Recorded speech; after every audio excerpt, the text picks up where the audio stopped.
Good morning बच्चों, आज हम आपको हेलोएरिन्स के रासायनिक गुण के बारे में बताएंगे। वैसे इसके पहले भी हम हेलोएरिन्स के बारे में चर्चा कर चुके हैं कि हेलोएरिन्स क्या होते हैं, क्योंकि जितने भी हेलोजन यौगिक हैं, ये हेलोजन यौगिक जब एरोमेटिक कंपाउंड के साथ मिलते हैं, जैसा कि आपको पता ही है कि जो हेलोजन समूह है, इस हेलोजन समूह में आपने देखा है कि क्लोरीन, ब्रोमीन हेलोजन समूह के अंतर्गत आते हैं।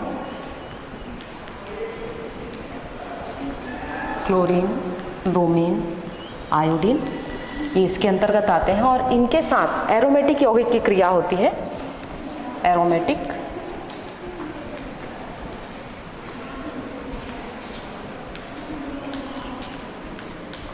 और ये इन दोनों के साथ क्रिया करते हैं और क्रिया करने के बाद ये बना लेते हैं हेलोएरिन।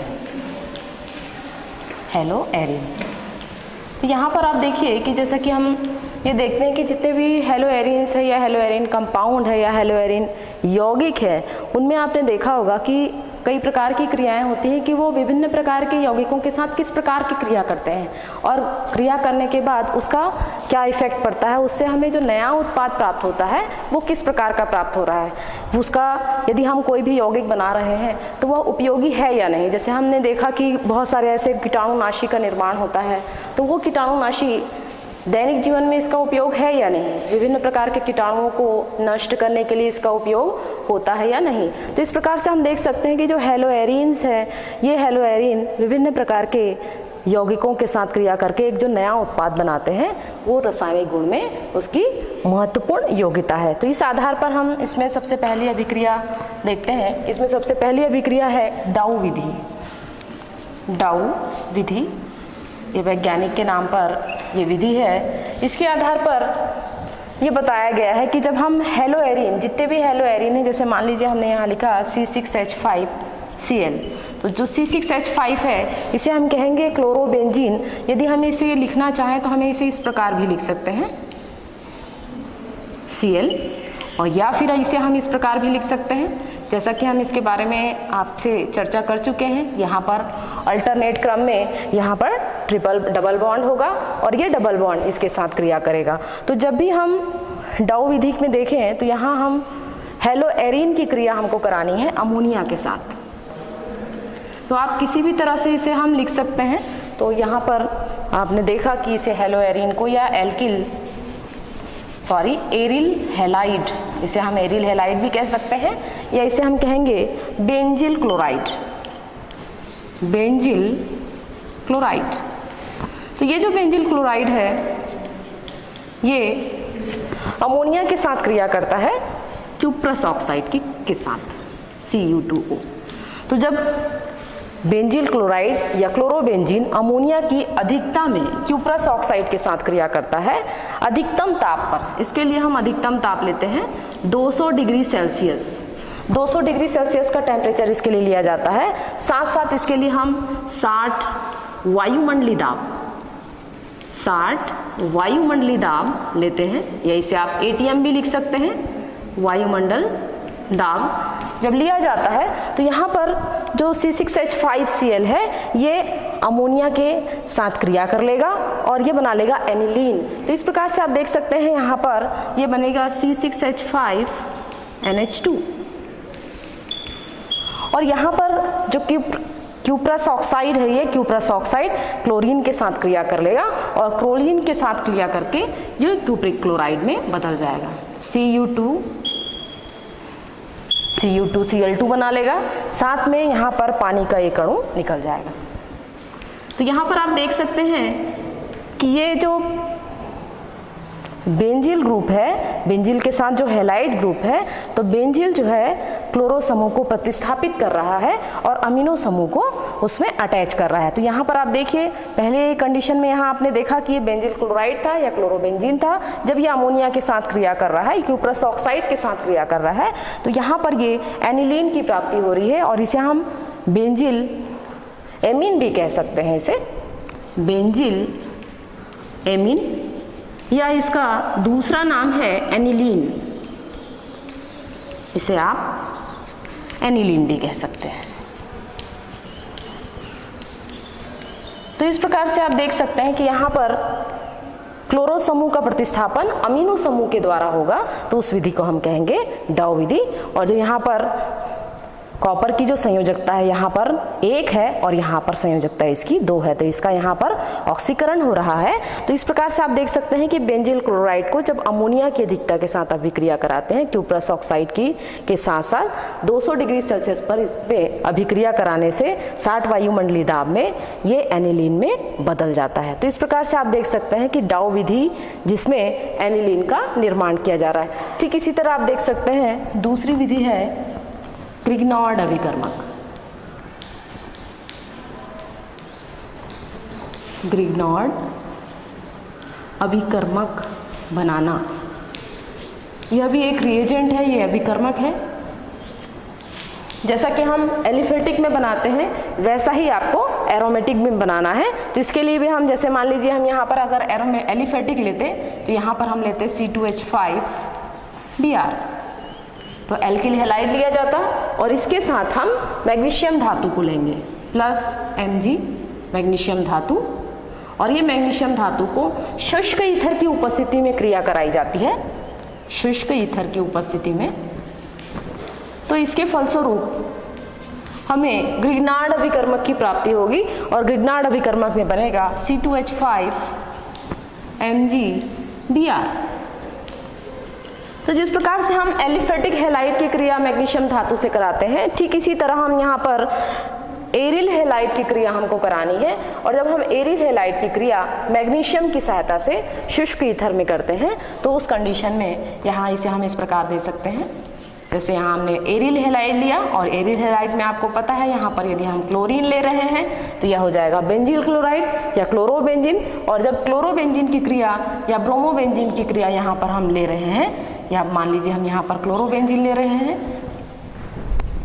तो क्लोरोबेंजीन के साथ तो एक क्रिया नहीं हो रही है बल्कि ब्रोमीन के साथ हो रही है, तो यहाँ पर इसे कहा जाएगा एल्किल ब्रोमाइड या एरिल ब्रोमाइड। एल्किल नहीं कहेंगे बल्कि एरिल कहेंगे, इसका नाम होगा बेंजिल ब्रोमाइड, क्योंकि ये बेंजीन है और बेंजीन के साथ ब्रोमाइड समूह जुड़ा हुआ है, ब्रोमाइड हैलाइड जुड़ा हुआ है, और जब बेंजील के साथ ब्रोमाइड जुड़ा हुआ है तो इसे हम बेंजील ब्रोमाइड कहते हैं। और इस पर हम मैग्नीशियम धातु की क्रिया कराएंगे।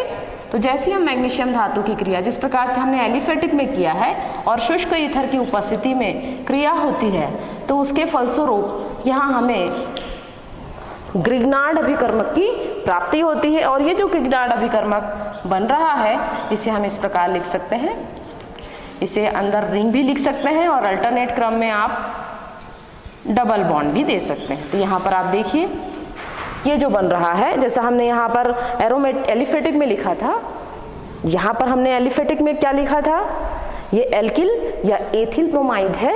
एथिल ब्रोमाइड की क्रिया हम मैग्नीशियम धातु से कर रहे हैं, तो इससे हमको एथिल मैग्नीशियम ब्रोमाइड ग्रिग्नार्ड अभिकर्मक के रूप में प्राप्त हो रहा है। ठीक इसी तरह जब हम बेंजील ब्रोमाइड की क्रिया मैग्नीशियम धातु पर शुष्क ईथर की उपस्थिति में कराते हैं तो इससे जो हमें ग्रिग्नार्ड अभिकर्मक प्राप्त हो रहा है इसे हम कहेंगे बेंजील मैग्नीशियम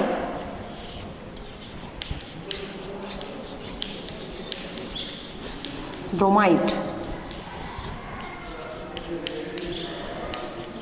और या फिर इसे आप लिख सकते हैं ग्रिग्नार्ड अभिकर्मक, ग्रिग्नार्ड अभिकर्मक। तो ग्रिग्नार्ड अभिकर्मक को यदि हम लिखें तो इसे हम इस प्रकार भी लिख सकते हैं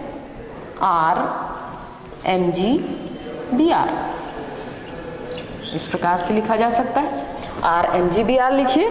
या फिर यदि हम एल्किल ग्रुप ले रहे हैं, क्योंकि हम यहाँ पर हेलोएरिन के बारे में बता रहे हैं, हेलोजन के साथ एरोमेटिक यौगिक जुड़ा हुआ है, तो जब हम इसके बारे में बता रहे हैं तो यहाँ पर बेंजील ब्रोमाइड की क्रिया मैग्नीशियम धातु से कर रहे हैं, तो इसके फलस्वरूप हमको बेंजील मैग्नीशियम ब्रोमाइड की प्राप्ति होगी जो एक ग्रिग्नार्ड अभिकर्मक है।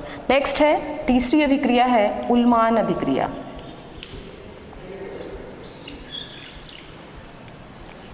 उल्मान अभिक्रिया, यह भी वैज्ञानिक के आधार पर, वैज्ञानिक के नाम के आधार पर यह अभिक्रिया रखी गई है, जिसके अनुसार ये बताया गया है कि जब हम एल्किल हैलाइड एरिल हैलाइड की क्रिया हम किससे कर रहे हैं? कॉपर धातु के साथ। तो इस प्रकार से हम देख सकते हैं यहाँ पर ये एरिल ग्रुप है, इसे आप इस प्रकार भी लिख सकते हैं 3 बॉन्ड के रूप में, या फिर आप इसे इस रूप में भी लिख सकते हैं रिंग के रूप में, इस प्रकार से। चाहे आप इस प्रकार लिखिए या इस प्रकार लिखिए, और इसके साथ ब्रोमीन जुड़ा होगा। तो जब ब्रोमीन जुड़ा होगा तो इसे हम एल्किल हैलाइड कह रहे हैं, और इसकी क्रिया, इसमें 2 अणु भाग ले रहे हैं, और जब हम इसकी क्रिया कॉपर धातु से करते हैं, कॉपर मेटल से या कॉपर धातु से करते हैं, और पूरी तरह से बंद पात्र में किया जाता है, एक बंद नली में किया जाता है इस अभिक्रिया को। तो अभिक्रिया को जब हम बंद पात्र में क्रिया करते हैं ताकि अंदर की ऊष्मा बाहर ना जा सके और ना ही बाहर की ऊष्मा अंदर आ सके, तो इस आधार पर जब हम एरिल हैलाइड की क्रिया कॉपर धातु से करते हैं तो ब्रोमीन का या ब्रोमाइड का प्रतिस्थापन हो जाता है, और प्रतिस्थापन होने के बाद इस कंडीशन में ये डाइफेनिल की प्राप्ति होती है, इस प्रकार से। ये डाइफेनिल बनेगा,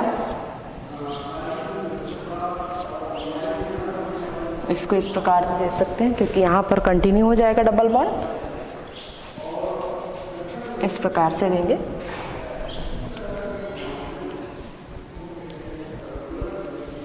इस प्रकार से ले सकते हैं या डायरेक्ट राउंड दे सकते हैं यहाँ पर, तो ये कहलाएगा डाइफेनिल, डाइफेनिल। डाइफेनिल के बाद आप देखिए यहाँ पर ब्रोमाइड जो है यहाँ 2 हैं, तो ब्रोमाइड जब 2 होंगे और जब ये कॉपर के साथ क्रिया करेगा तो कॉपर डाइब्रोमाइड का निर्माण करेगा। तो यहाँ पर आप लिख सकते हैं CuBr2, तो क्यूप्रस ब्रोमाइड या CuBr2 का निर्माण हो रहा है। तो उल्मान अभिक्रिया में आप देखिए कि यहाँ पर 2 हेलो एरीन क्रिया कर रहे हैं कॉपर धातु से। तो जब 2 हेलो एरीन कॉपर धातु से क्रिया करते हैं एक रुद्धोष्म पात्र में, एक बंद पात्र में, ताकि अंदर की ऊष्मा बाहर ना जा सके और बाहर की ऊष्मा अंदर ना आ सके, और टोटल बंद पात्र में ये क्रिया होती है। तो जिसके फलस्वरूप यहाँ पर जो ब्रोमाइड समूह है, इस ब्रोमाइड समूह का प्रतिस्थापन हो जाता है, और प्रतिस्थापन होने से जो 2 बेंजिल ग्रुप है यहाँ पर, दोनों बेंजिल ग्रुप जुड़ जाएंगे, और जुड़ने के बाद ये बना लेंगे डाइफेनिल। तो डाइफेनिल को हम इस प्रकार से भी लिख सकते हैं, टोटल जोड़कर भी लिख सकते हैं, या फिर इसे हम इस प्रकार के रिंग, 2 रिंग के रूप में भी हम इसे निर्मित कर सकते हैं। तो ये हो गई उल्मान अभिक्रिया। नेक्स्ट है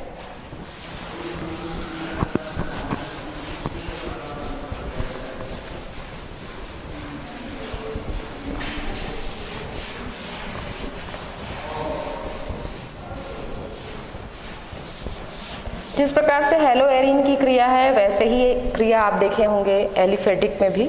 एलिफेटिक में भी इसी प्रकार से क्रिया होती है, लेकिन कुछ अभिक्रियाएं एलिफेटिक में नहीं होती और कुछ अभिक्रियाएं एरिल या हेलो एरीन में नहीं होती है। तो इस प्रकार से आप देख सकते हैं। नेक्स्ट अभिक्रिया है चौथा अपचयन। अपचयन की क्रिया में ठीक इसी तरह हम यहाँ पर हेलो एरीन लेंगे और हेलो एरीन का हाइड्रोजन के द्वारा अपचयन हो जाएगा। तो इस प्रकार से यदि यहाँ पर क्लोरीन समूह है तो इसे हम क्या कहेंगे? बेंजील क्लोराइड। यदि ब्रोमाइड समूह है तो उसे ब्रोमाइड कहेंगे, यदि क्लोराइड है तो उसे हम क्लोराइड कहेंगे। तो बेंजील के साथ क्लोराइड जुड़ जाएगा, ये हो जाएगा बेंजील क्लोराइड, या इसे हम लिख सकते हैं इस प्रकार C6H5Cl। C6H5Cl के रूप में है और यहाँ पर इसका अपचयन हम करेंगे +2H के द्वारा। अपचयन होगा निकिल एल्युमिनियम की उपस्थिति में और ये सोडियम हाइड्रोक्साइड क्षार की भी उपस्थिति होगी। तो इसके द्वारा इसका अपचयन हो जाता है और अपचयन होने से यहाँ पर आप देखेंगे जो क्लोरो समूह यहाँ पर दिखाई दे रहा है आपको, इसका प्रतिस्थापन हो जाएगा और जब ये प्रतिस्थापित हो जाएगा तो यहाँ पर हमको बेंजीन की प्राप्ति होती है इस प्रकार से। तो यहाँ पर आप देखिए, यहाँ पर यदि 2 अणु दिखाई दे रहे हैं आपको, मान लीजिए यहाँ पर हमने 2 अणु लिया है, तो यहाँ पर बनने के बाद भी जो बेंजीन हमें प्राप्त होगी यह भी 2 अणु के रूप में हमें प्राप्त होगी। तो इस प्रकार आप बता सकते हैं इस प्रकार से। तो ये 2 अणु हमको प्राप्त हो रहा है। तो यहाँ पर आप देखिए जब हम बेंजील क्लोराइड ले रहे हैं तो बेंजील क्लोराइड में से तो यहाँ पर ऋणात्मक क्लोरो समूह है, इसका प्रतिस्थापन हो रहा है। तो जब ये प्रतिस्थापित हो जाएगा तो यहाँ चूंकि देखिए आप यहाँ 2 हाइड्रोजन आपको दिखाई दे रहा है और जो ये क्लोरो समूह है हेलोएरीन है, इसमें भी 2 अणु यहाँ पर दिखाई दे रहे हैं। तो 2 क्लोरीन और 2 हाइड्रोजन, ये क्रिया हो जाएगी इसकी, क्योंकि इसका प्रतिस्थापन हो रहा है। तो प्रतिस्थापन होने से आप देखिए यहाँ पर 2HCl बनेगा, हाइड्रोक्लोरिक अम्ल का निर्माण हो रहा है और यहाँ पर बेंजीन के 2 अणु हमें प्राप्त हो रहे हैं। तो यहाँ पर आप बेंजीन बता सकते हैं यहाँ पर। तो इस प्रकार से आप देखिए कि अपचयन की क्रिया में जो ऋणात्मक हैलाइड है ये इसका प्रतिस्थापन हाइड्रोजन द्वारा हो रहा है। तो इसे हम अपचयन की क्रिया कहते हैं, जिसके फलस्वरूप हमको हाइड्रोक्लोरिक बन रहा है, हाइड्रोक्लोरिक अम्ल की प्राप्ति हो रही है और बेंजीन बन रहा है। नेक्स्ट है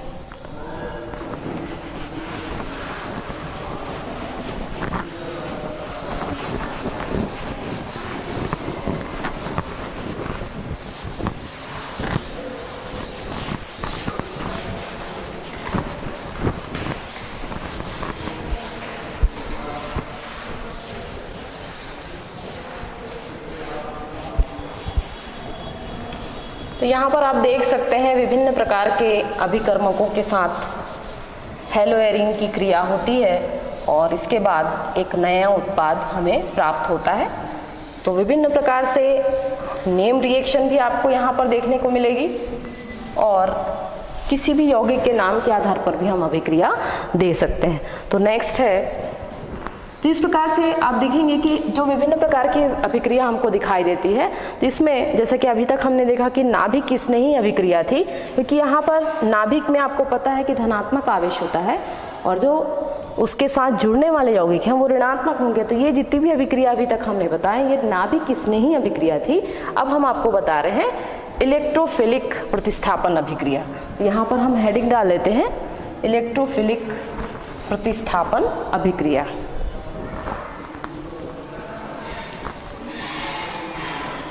इलेक्ट्रोफिलिक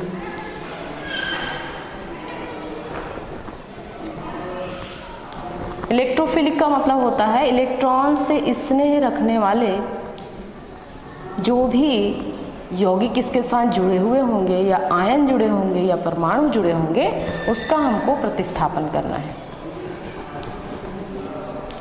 उसे हम कहते हैं इलेक्ट्रोफिलिक। क्योंकि नाभिक स्नेही प्रतिस्थापन अभिक्रिया में था कि नाभिक से स्नेह रखने वाला, जैसे मान लीजिए यहाँ पर नाभिक से स्नेह रखने वाला यहाँ पर क्योंकि ये पर ऋणात्मक चार्ज वाला क्लोरो समूह है, तो इसका हम प्रतिस्थापन करते थे। नाभिक से स्नेह रखने वाले जितने भी आयन होंगे जब हम उसका प्रतिस्थापन करते हैं तो उसको हम कहते हैं नाभिक स्नेही अभिक्रिया। किंतु यदि हम इलेक्ट्रोफिलिक प्रतिस्थापन अभिक्रिया कह रहे हैं, इसका मतलब है इलेक्ट्रॉन से स्नेह रखने वाले, मतलब ऐसे ग्रुप इसमें जुड़े होंगे जिस पर कौन सा चार्ज होना चाहिए, धनात्मक आवेशित चार्ज होना चाहिए। तो इलेक्ट्रोफिलिक अभिक्रिया में सबसे पहले हम देखेंगे यहाँ पर हैलोजनीकरण।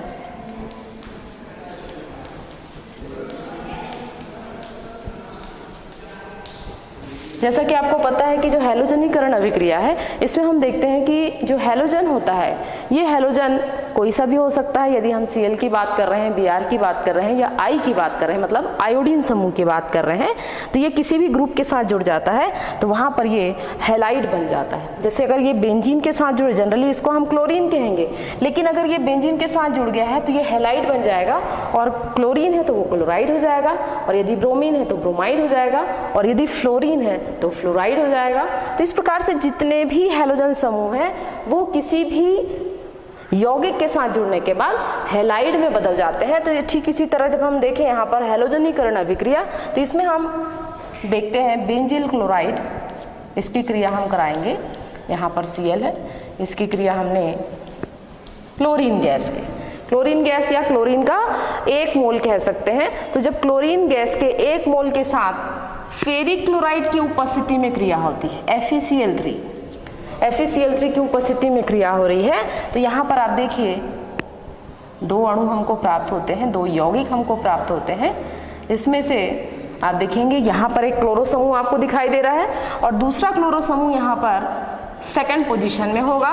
ठीक इसी तरह जो दूसरा यौगिक हमको प्राप्त हो रहा है वो इस प्रकार का होगा, एक क्लोरो समूह फर्स्ट में है और जो दूसरा क्लोरो समूह होगा वो फोर्थ नंबर में। तो जैसा कि हमने नामकरण में आपको बताया था कि जब हम नामकरण करते हैं तो यहाँ पर हम पोजीशन यदि हम लें तो यहाँ पर हम इसे फर्स्ट नंबर देंगे, इसे सेकंड, ये थर्ड, फोर्थ, फिफ्थ, सिक्स। जैसा कि आपको पता है कि यदि हम इस प्रकार की संरचना बता रहे हैं, मतलब सभी जितने भी कॉर्नर आपको दिखाई दे रहे हैं सभी में कार्बन और हाइड्रोजन मौजूद होता है, क्योंकि ये एक ऐसा हाइड्रोकार्बन है जो कि एरिल हाइड्रोकार्बन है, क्योंकि ये एरोमेटिक नहीं है बल्कि एलिफेटिक नहीं है बल्कि एरोमेटिक है, क्योंकि एक रिंग के रूप में ये संरचना हमको दिखाई देती है। तो जब क्लोरीन का एक मोल फेरिक क्लोराइड के साथ क्रिया करता है या उसकी उपस्थिति में क्रिया करता है तो आपको दो यौगिक प्राप्त हो रहे हैं, जिसमें से एक आर्थो पोजीशन में दिखाई दे रहा है, मतलब जो फर्स्ट पोजीशन है उसको हम आर्थो कहते हैं, और जो दूसरा यौगिक हमको प्राप्त हो रहा है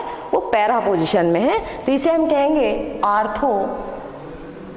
इसे हम हिंदी में लिख सकते हैं, इंग्लिश में भी आप लिख सकते हैं, तो इसे आप लिखेंगे आर्थो, क्योंकि जब कोई भी समूह इस पोजीशन पर होता है तो उसे हम कहते हैं आर्थो।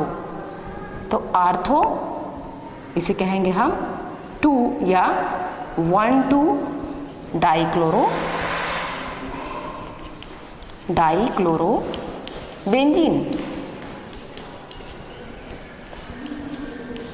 यहाँ पर आप आर्थो भी लिख सकते हैं, आर्थो डाइक्लोरोबेंजीन भी लिख सकते हैं, या आर्थो 1,2 डाइक्लोरोबेंजीन भी लिख सकते हैं। ठीक इसी तरह आप देखिए जो दूसरा यौगिक हमको प्राप्त हो रहा है, इस दूसरे यौगिक में आप लिखेंगे पैरा, इसका नाम होगा पैरा, ब्रैकेट में आप 1,4 लिख सकते हैं, क्योंकि पहली पोजीशन में और चौथी पोजीशन में आपको क्लोरो समूह दिखाई दे रहा है, तो यहाँ होगा पैरा 1,4 डाइक्लोरो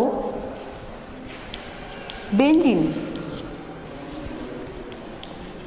तो इस प्रकार से आप देखिए कि यहाँ पर यदि हम क्लोरीन के एक मोल की या क्लोरीन गैस या क्लोरीन का एक मोल लिख सकते हैं, क्लोरीन का एक मोल।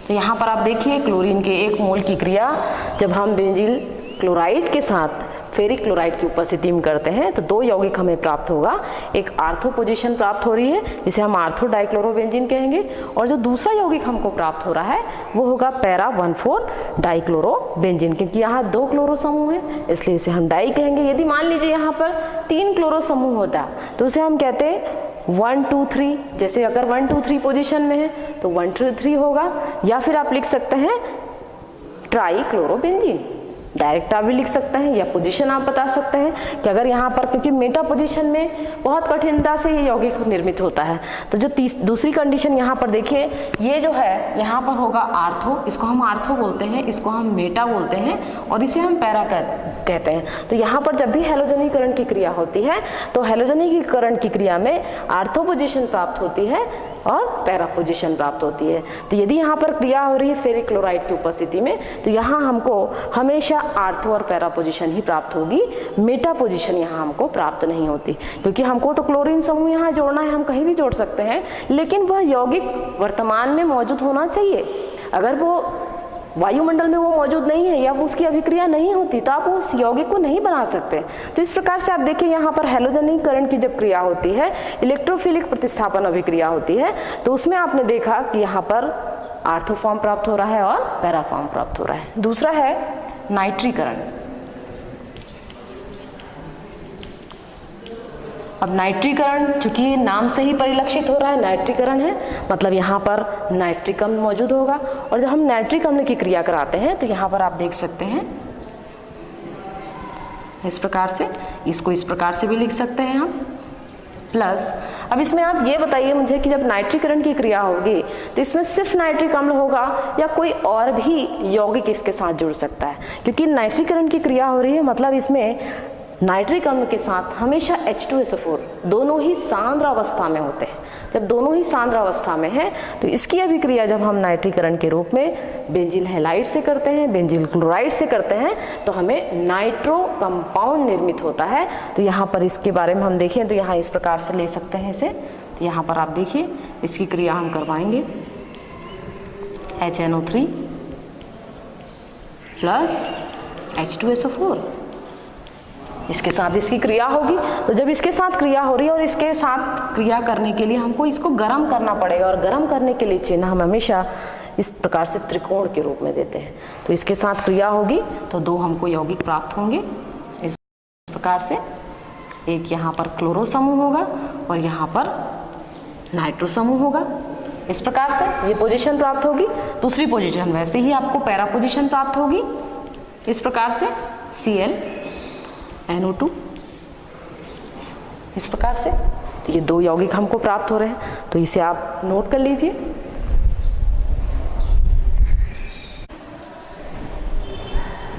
इसे आपने नोट कर लिया होगा। जैसे कि हमने आपको बताया कि नाइट्रीकरण की जो अभिक्रिया है, यहाँ पर हम बेंजिल हैलाइड ले रहे हैं, बेंजिल क्लोराइड ले रहे हैं और इस पर सांद्र नाइट्रिक अम्ल और सांद्र H2SO4 के साथ इसे हम गर्म करते हैं। तो गर्म करने से हमको आर्थो नाइट्रोक्लोरोबेंजीन प्राप्त हो रही है और पैरा नाइट्रोक्लोरोबेंजीन प्राप्त हो रही है। तो यहाँ पर आप लिख सकते हैं आर्थो नाइट्रोक्लोरोबेंजीन।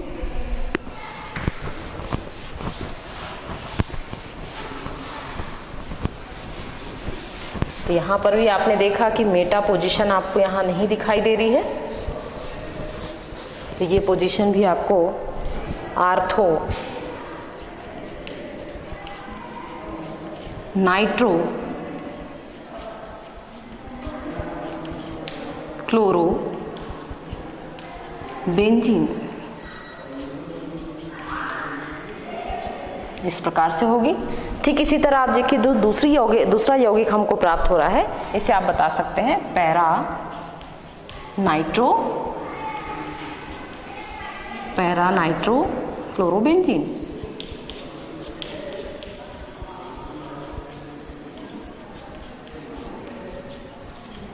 तो यहाँ पर आप देखिए कि आर्थो नाइट्रो क्लोरोबेंजीन और पैरा नाइट्रो क्लोरोबेंजीन का निर्माण हो रहा है। यहाँ पर यदि इस अभिक्रिया को और यदि हम आगे बढ़ाते हैं तो इसे हम इस प्रकार से बता सकते हैं। मान लीजिए यहाँ पर अभिक्रिया हमने ले ली,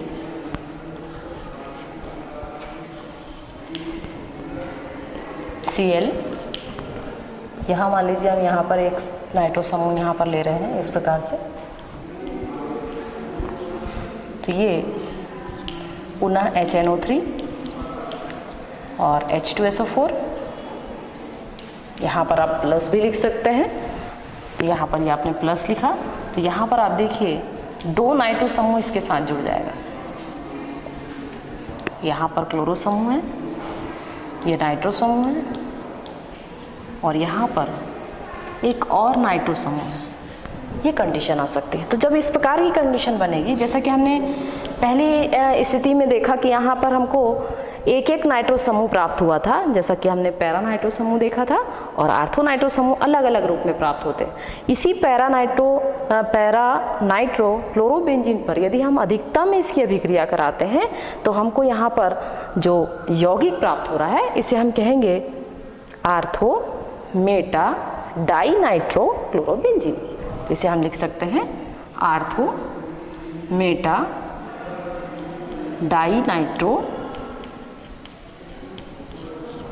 क्लोरोबेंजीन, या इसे आप इस प्रकार लिख सकते हैं जैसे कि हम बताते हैं आपको।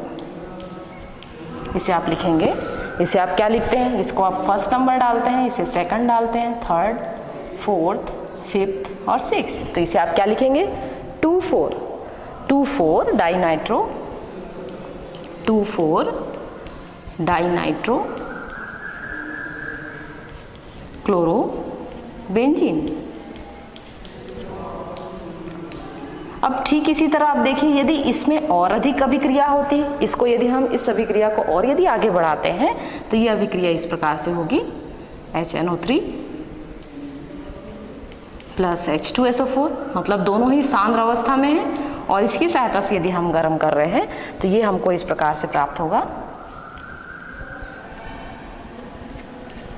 यहाँ पर Cl होगा, यहाँ नाइट्रो समूह होगा, जैसा कि हम यहाँ तक आर्थो और मेटा पोजीशन में हम प्राप्त कर चुके हैं, और जो तीसरे नंबर का नाइट्रो समूह आएगा वो इस पोजीशन में आएगा। अब यहाँ पर यदि हम नाम लिखना चाहें तो हम इसे क्या लिखेंगे, इसको हम लिखते हैं दूसरी पोजीशन, इसको हम चौथी पोजीशन, तो इसे हम क्या लिखेंगे छठवीं पोजीशन लिखेंगे। तो इसका जब हम नामकरण करें तो इसे हम लिखेंगे 2, 4, 6 ट्राई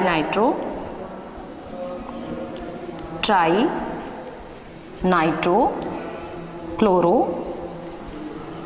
बेंजीन।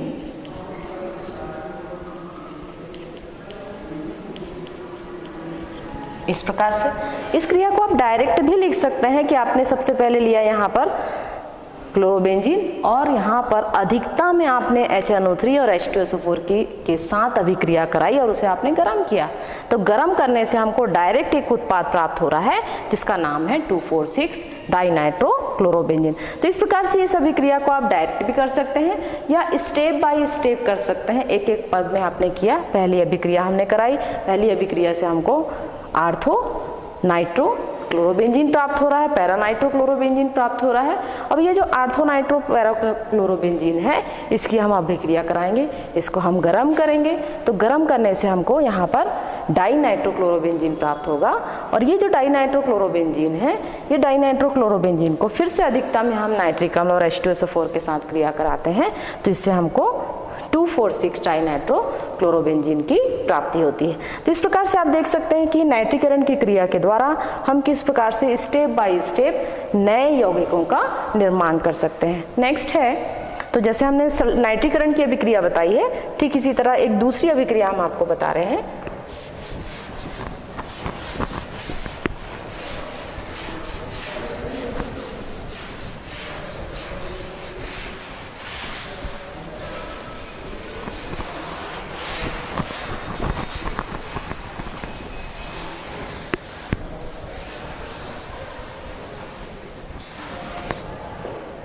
नेक्स्ट है, तीसरी अभिक्रिया है सल्फोनीकरण।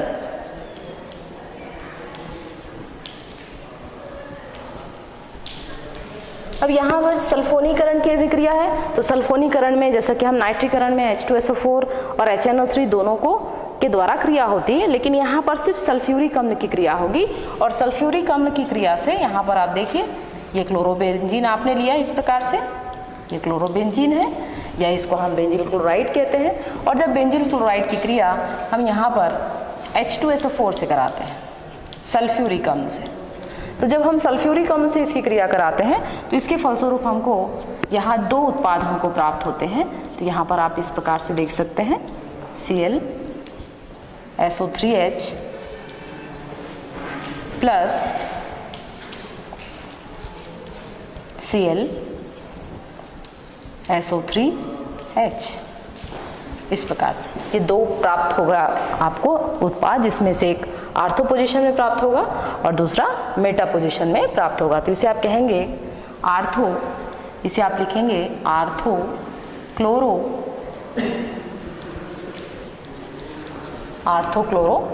सल्फोनिक अम्ल, सल्फोनिक अम्ल, और इसे आप लिखेंगे पैरा क्लोरो सल्फोनिक अम्ल, पैरा क्लोरो। यहाँ पर आप इस प्रकार से O भी लिख सकते हैं या फिर आप डायरेक्ट पैरा भी लिख सकते हैं, इसे क्लोरो सल्फोनिक अम्ल।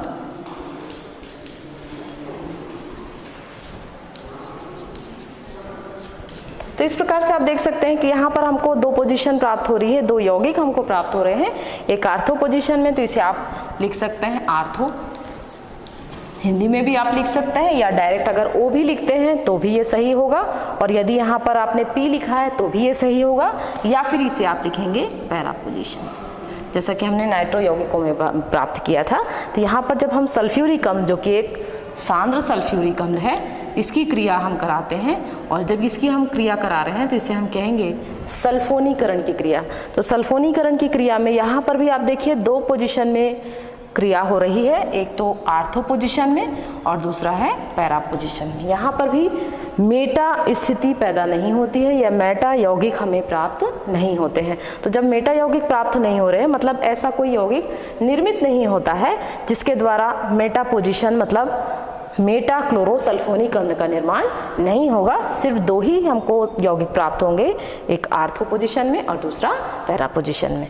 नेक्स्ट है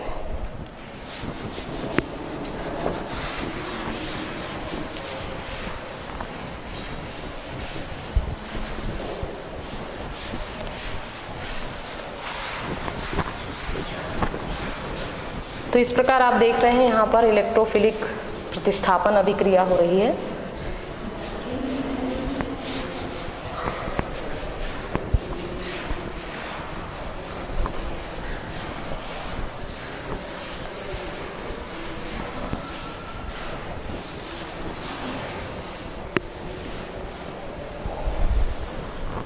तो नेक्स्ट अभिक्रिया है यहाँ पर। तो इस प्रकार से आप देख सकते हैं कि जितने भी नाइट्रीकरण की अभिक्रिया या सल्फोनीकरण की अभिक्रिया है, ठीक इसी तरह एक दूसरी अभिक्रिया है फ्रीडल क्राफ्ट अभिक्रिया।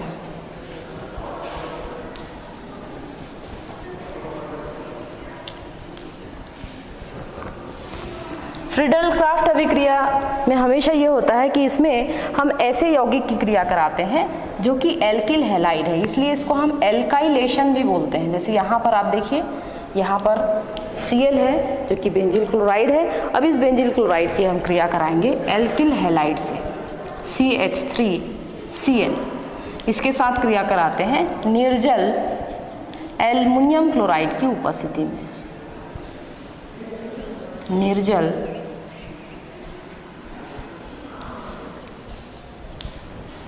AlCl3 की उपस्थिति में। तो निर्जल का मतलब आपको समझ में आ रहा होगा, निर्जल जिसमें जल की मात्रा बिल्कुल भी नहीं होगी, मतलब ये शुष्क होगा। जब शुष्क अवस्था में एल्युमिनियम क्लोराइड की क्रिया हम कराते हैं तो इससे जो हमको यौगिक हमको प्राप्त हो रहा है, ये इस प्रकार से हमें प्राप्त होगा Cl CH3 plus Cl CH3। देखिए यहाँ पर भी जो यौगिक हमको प्राप्त हो रहा है वो इस प्रकार से प्राप्त हो रहा है। तो यहाँ पर हम जो मेथिल क्लोराइड ले रहे हैं, यहाँ पर हम मेथिल क्लोराइड ले रहे हैं, या इसको हम एल्किल क्लोराइड कहते हैं, मेथिल क्लोराइड। तो यहाँ पर आप जो फ्रीडल क्राफ्ट अभिक्रिया है, फ्रीडल क्राफ्ट अभिक्रिया को आप एल्काइलेशन भी कह सकते हैं, क्योंकि यहाँ पर जो यौगिक है वो एल्किल हैलाइड है। इसके आधार पर इसे नामकरण के रूप में इसे लिखा जाता है, इसे हम लिखते हैं एल्काइलेशन, एल्काइलेशन। तो आप फ्रीडल क्राफ्ट अभिक्रिया को एल्काइलेशन भी कह सकते हैं, क्योंकि एल्काइलेशन का मतलब होता है जब एल्किल हैलाइड एरिल हैलाइड के साथ क्रिया कर रहा है। क्योंकि यहाँ पर यदि हम इसे लिखें, जैसे हम लिखते हैं C6H5Cl, तो यहाँ पर ये एरोमेटिक आपको दिखाई दे रहा है।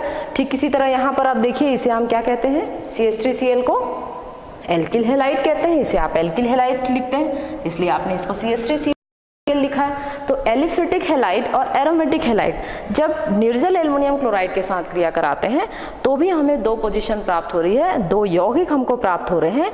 एक आर्थो फॉर्म में CH3 अटैच हो रहा है और दूसरा पैरा फॉर्म में। तो इस प्रकार से जो यौगिक हमको प्राप्त हो रहा है उसे हम कहेंगे आर्थोमेथिल क्लोरोबेंजीन भी कह सकते हैं, या फिर कह सकते हैं इसे आर्थोक्लोरोटोल्विन भी कहा जा सकता है। आर्थोक्लोरोटोल्विन,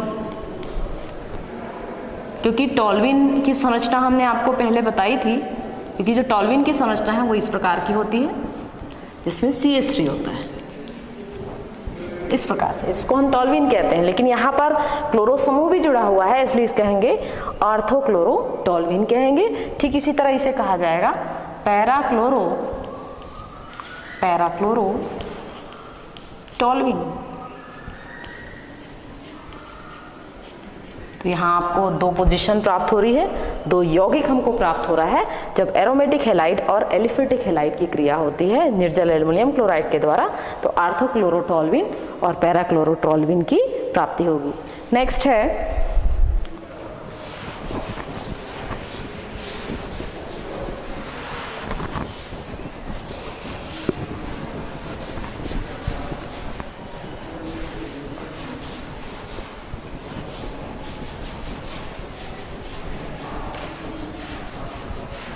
यहाँ पर जो हम हैलाइड ले रहे हैं, इस हैलाइड के स्थान में, इन हैलाइड की जगह पर जो हम यहाँ क्लोरो समूह ले रहे हैं, आप ब्रोमो भी ले सकते हैं और आयोडो समूह भी ले सकते हैं, क्योंकि यहाँ पर सभी हैलोजन ही है और हैलोजन की क्रिया में क्लोराइड जो है अधिक सुगमता से अभिक्रिया देता है, इसलिए हम यहाँ पर क्लोराइड का उपयोग कर रहे हैं। नेक्स्ट है 5वीं अभिक्रिया है एसिटाइलेशन।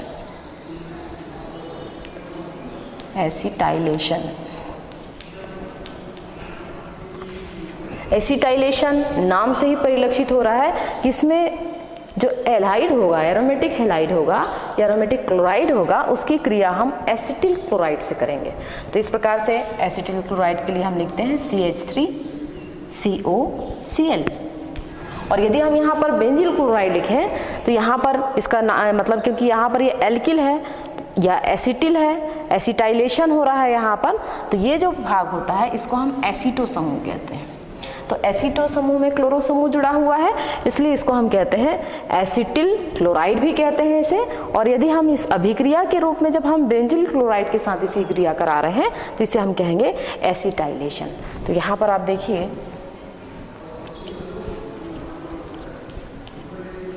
यहाँ पर Cl है, जैसे कि हम यहाँ पर लिखते हैं इस प्रकार से, तो इसे आप इस प्रकार भी लिख सकते हैं प्लस CH3COCl। तो चूंकि यहाँ पर कार्बन की संख्या 2 है और ये किससे बन रहा है, एक अम्ल से बन रहा है, एसिटिक अम्ल से बनता है। तो एसिटिक अम्ल में हम यहाँ पर OH का प्रतिस्थापन, जैसे मान लीजिए हम यहाँ लिखे CH3COOH, तो यहाँ पर जो OH समूह है इसका प्रतिस्थापन जब हम यहाँ पर Cl के द्वारा करते हैं तो यहाँ से OH हट जाएगा, प्रतिस्थापित हो जाएगा और उसके स्थान पर यहाँ पर क्लोरो समूह आ जाएगा। तो इस प्रकार से आप देखते हैं जब एसिटिल क्लोराइड की क्रिया हम यहाँ पर एरोमेटिक हैलाइड या हेलोएरिन के साथ करते हैं तो इसके द्वारा हमको जो यौगिक प्राप्त हो रहा है वो इस प्रकार का होगा Cl CH3CO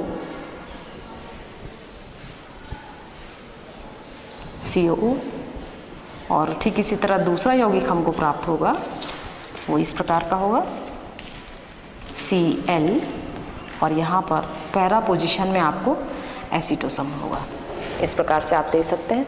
तो यहाँ पर आप देखिए कि जो एसीटो समूह हमको प्राप्त हो रहा है और यहाँ पर जैसे जिस प्रकार से हमने CH3Cl में देखा था तो यहाँ पर भी आप देखिए HCl हमको प्राप्त होगा। तो यहाँ प्लस करके आप HCl भी लिख सकते हैं और 2 यौगिक बन रहे हैं तो 2HCl आप लिख सकते हैं यहाँ पर।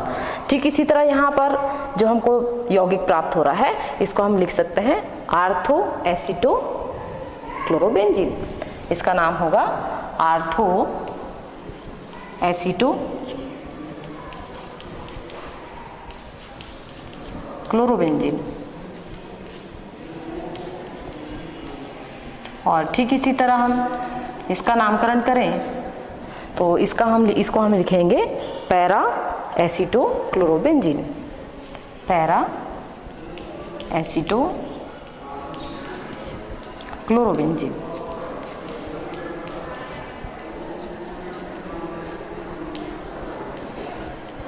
इस प्रकार से तो यहाँ पर भी आप देखिए कि यहाँ जो HCl होगा ये मुक्त होगा तो प्लस आप HCl, क्योंकि यहाँ पर जहाँ से भी जैसे मान लीजिए यहाँ पर एसीटो समूह से तो यहाँ से एक हाइड्रोजन निकलेगा।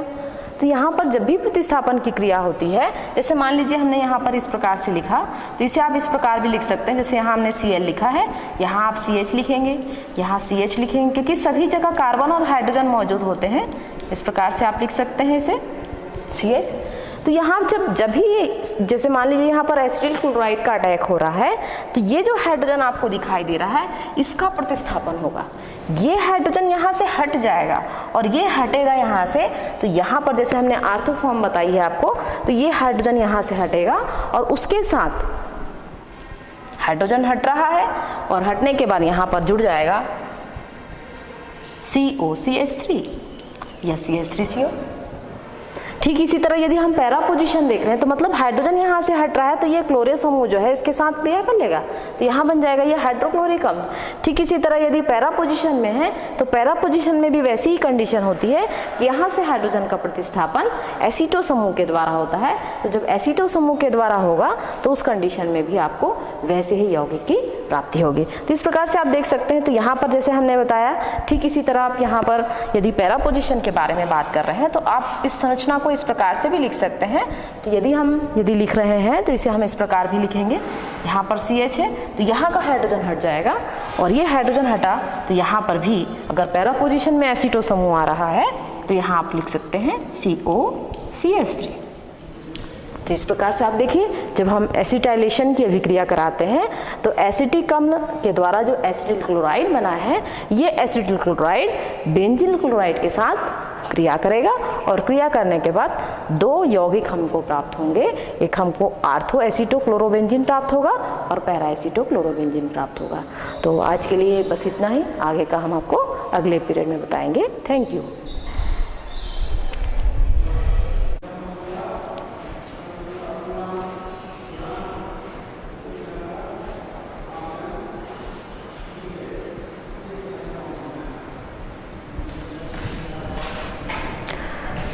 बच्चों, हमने आपको 13वें चैप्टर जो हेलो एरीन है उसमें हमने 2 अभिक्रिया बताई थी।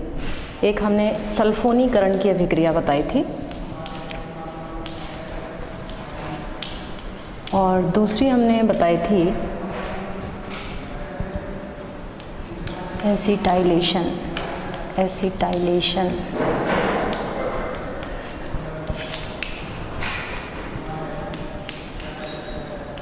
CH3CO समूह के कारण, सल्फोनीकरण जो है HSO3 के कारण, SO3H के कारण अभिक्रिया हमने बताई थी।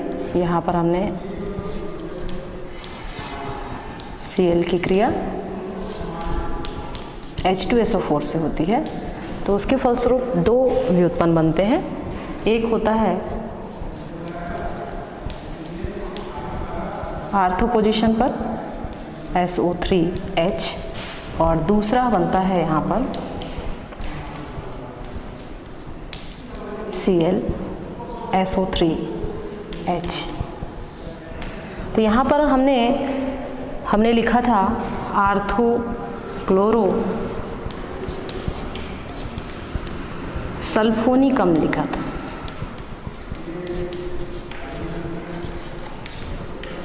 और इसे हमने लिखा था पैरा क्लोरो सल्फोनिक अम्ल। पैरा क्लोरो सल्फोनिक अम्ल। तो यहाँ पर आपको एक सुधार ये करना है जो कि हम यहाँ भूल गए थे। यहाँ हमको बेंजीन लिखना है तो यहाँ आर्थो क्लोरो बेंजीन सल्फोनिक अम्ल लिखना है। तो यहाँ पर आपको बेंजीन लिखना पड़ेगा, benzene. Ortho chloro benzene sulphonic अम्ल लिखेंगे। ठीक इसी तरह यहाँ पर पैरा क्लोरो बेंजीन सल्फोनिक अम्ल लिखा जाएगा। ठीक है, तो ये आप सुधार लेंगे इसको। ये बेंजीन मिस हो गया था, इसको आप नोट कर लेंगे। नेक्स्ट है, हमने एक संरचना आपको बताई थी एसिटाइलेशन की, तो इसे आप नोट कर लेंगे। नेक्स्ट है एसिटाइलेशन।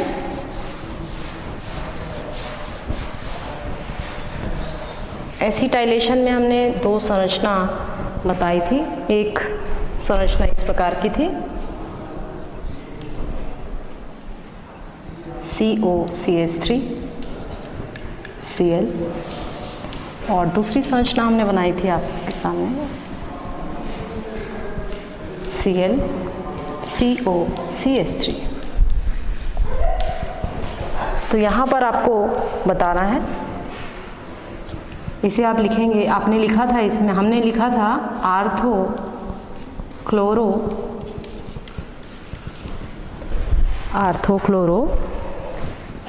एसीटो